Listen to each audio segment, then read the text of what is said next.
Imaging confirmed it was Elbow. elbow injury. He's going to miss some time. We'll put him on IR today, but won't be a season-ending injury, and he's like a Wolverine. I'm sure the rules to say 4 weeks, but we'll see. It's a dislocated elbow. Is that the Elbow. just some sort of elbow? Encouraging though that it's not season Dr. ending. Popper, Dr. Harbaugh and Dr. Popper speaking here. I'm not going to get very far. Oh, I'm sure they told you what the Sure. I'm sure they told you what the Elbow. diagnosis. There's no elbow. Just I mean, how encouraging is it that it's like confirmed not season ending and you're gonna have it back at some point? Yeah, that's it's really encouraging, and he's a great player. It's one of the toughest things I've ever seen. I was staring right at it, and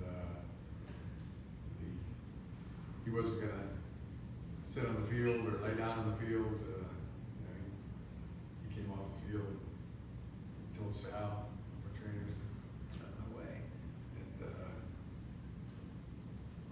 I've had an arm injury or two, and those are painful. But man, it's just a new level of respect for the toughness of Khalil Mack. Just when you thought he couldn't go another run on your level of steam, and he's yeah, like I said, he's got the power of healing. Just how are you feeling about that room with Khalil missing some time, and I guess what kind of opportunity is this for the other guys, including Kyle, fourth round pick, who hasn't been active so far this season? Yeah. Well, first, Thule start there. He played an incredible game. 52 or 54 snaps, 6 quarterback pressures, TFL, PBUs. He really played well. Also thought Bud played well, and Caleb Murphy played his most snaps in his career, right around 30, low 30s, and affected the game. So, and then it'll be opportunity for Kyle Kennard and Justin Boydby as well. He had 12 plays on the edge. 12 of his 15 plays were out there, and he had real good support too. So, yeah, opportunity. Would you look to maybe add outside though, or is that kind of the front office? Yeah, we'll look. We're always looking, and we'll see what the coming days bring. Competitors always will. And just with Monday's game, Jamari Caldwell seemed to be pretty active. Just watching back the tape, what kind of stood out about him, and what have you liked about him through the first 2 weeks? Again, the entire D-line room, contributed in a great way. Tart, D-Hand, and Jamari Caldwell and Naquan Jones all really played great, and really nobody probably affected the quarterback more than Jamari Caldwell did. First career sack, and like I said, he affected the quarterback as much or more than anybody else in the D-line room. And it was a really good game for all in the D-line. What stood out to you about the way Trey played against Max Crosby and just your overall plan in terms of slowing him down? I think he only had one pressure in the game. Pitt played really well. I thought he had a great game, and most of it was against Max Crosby, who's a great player. And yeah, I thought it was really good. And just in the entirety of the offense was good. One of those games where you go back and you watch the tape, and it was a lot better than I thought it was. And then right after the game, that's those 4 or 5 plays that are bothering me, you know, the two where we didn't line up right. We got the penalties there, cost us a third down conversion. The Max Crosby, a couple of Max Crosby plays that he did make, and then the fourth down play. But other than that, it was which I got in late. The decision came late, won't happen again. And yeah, those were the things that kind of stood out after the game, and then watched the tape, and that's pretty darn good on offense. And we'll build from here. Good place to build from and climb from. Is there anything you saw on tape about the rushing offense? You said after the game that they're more. It was better. It was much better than I thought. Immediately right after the game, and I believe it was just those 4 or 5 plays that were bothering me. And then we were at our best when our best was needed most. But when you break down the play, each individual, each back, each offensive lineman, each receiver, pretty darn good. And collectively, you know, really good.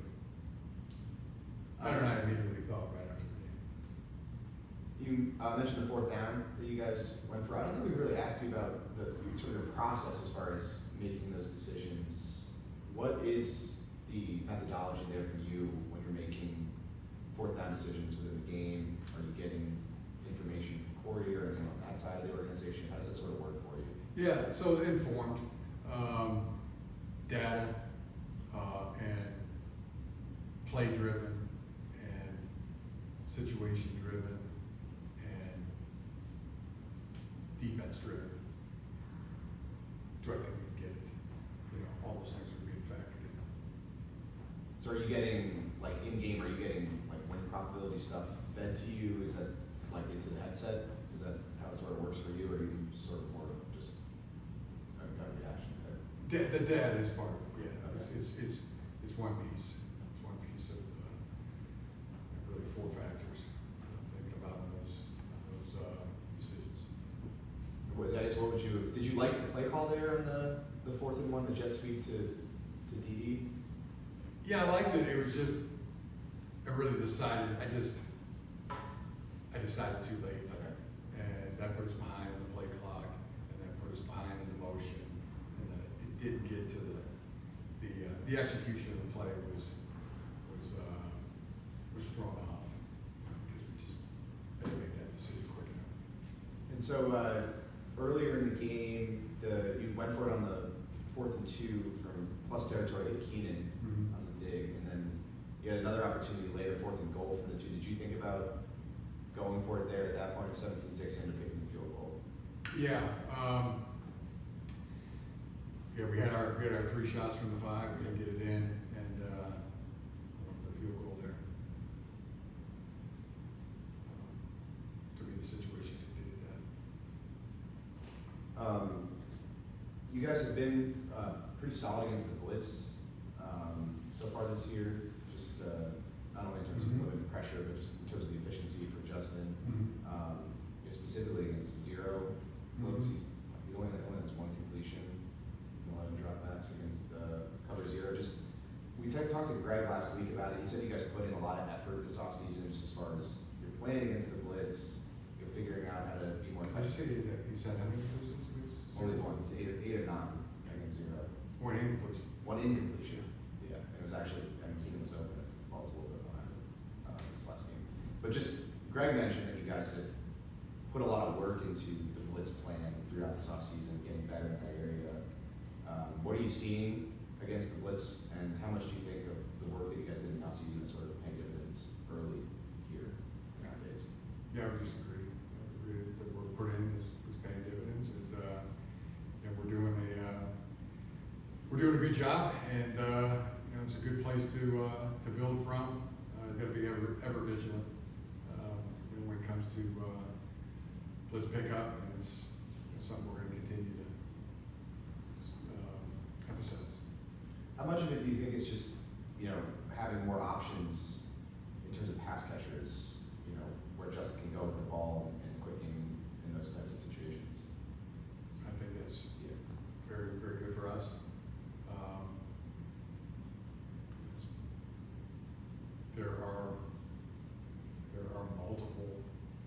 options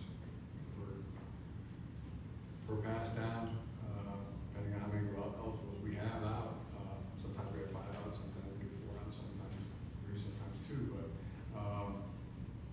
there are places to go. I mean,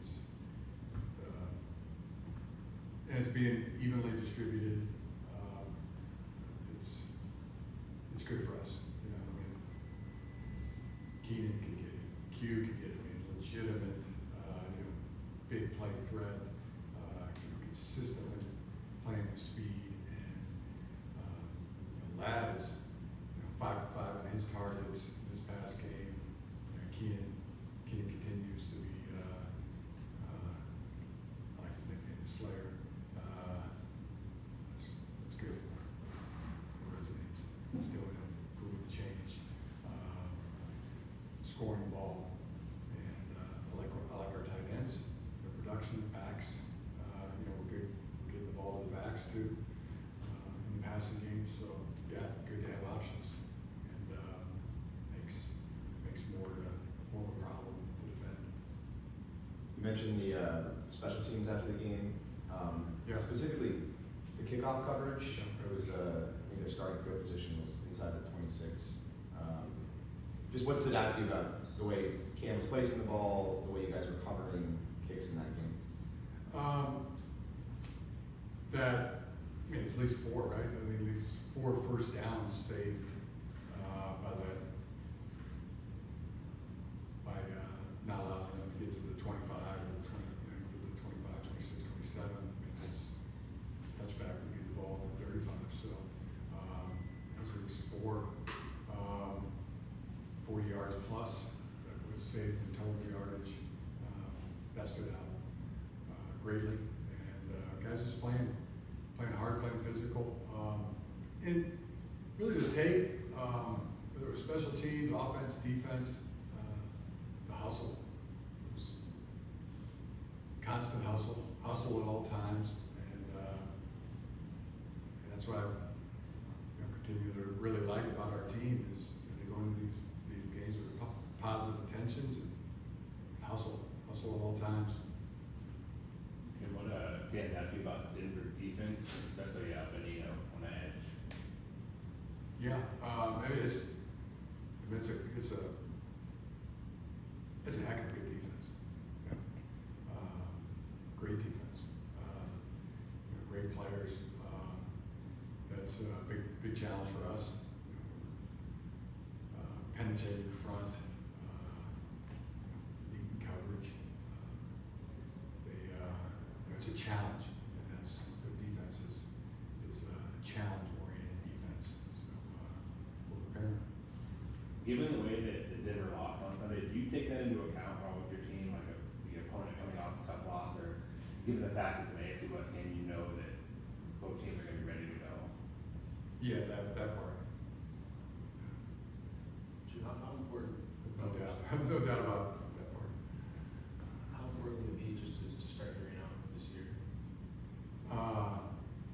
It's the most important things. Winning the game is the most important thing. You guys are alone in first place. It's the first time for the organization since 2021. Does that mean anything to you? Do you think it means anything to the guys in the locker room to be alone in first place in the division? Just win the next game. That's the most important thing. The next game is the biggest game because it is the next game. All right. Thanks. Thank you.